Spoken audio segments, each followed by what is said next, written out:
అమ్మవారికి ప్రసాదంగా పెట్టడానికి లేదా బ్రేక్‌ఫాస్ట్‌గా పిల్లలకి చేయడానికి ఈజీ అండ్ క్విక్‌గా అయిపోయే కట్టు పొంగలి రెసిపీ నా స్టైల్‌లో చూసేద్దాం రండి.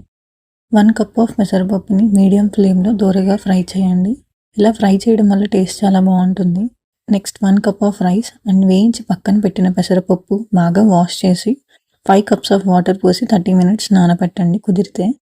నేనైతే వెంటనే కుక్కర్‌లో పెట్టేశాను టైం లేక. నెక్స్ట్ 1 టేబుల్ స్పూన్ ఆఫ్ ఘీ వేసుకొని మనం నానబెట్టిన బియ్యం, పెసరపప్పు అండ్ వాటర్ పోసి కొంచెం సాల్ట్, పసుపు వేసి కుక్కర్‌ని మీడియం ఫ్లేమ్‌లో 2 విజిల్స్ రానివ్వండి. ఈలోపు ఒక జార్‌లో అల్లం, మిరియాలు, పచ్చిమిర్చి వేసి కొంచెం కోర్స్‌గా బ్లెండ్ చేయండి. చార్విక్ కూడా తింటాడు, సో అందుకని నేను స్పైసెస్ కొంచెం మినిమల్‌గానే వేశాను. అండ్ డైరెక్ట్‌గా వేస్తే తినడు, అందుకని బ్లెండ్ చేసి వేస్తున్నాను.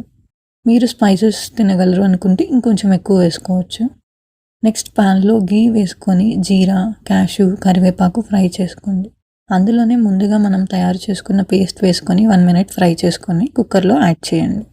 ఇప్పుడు కన్సిస్టెన్సీ అడ్జస్ట్ చేసుకుంటూ వాటర్ యాడ్ చేసుకొని మీడియం ఫ్లేమ్‌లో 1 ఆర్ 2 మినిట్స్ ఉంచండి. ఈ కన్సిస్టెన్సీలో దించేస్తే సరిపోతుంది. ఆరిపోయాక కూడా గట్టి పడకుండా ఉంటుంది. అంతే, టేస్టీ కట్టె పొంగలి రెడీ.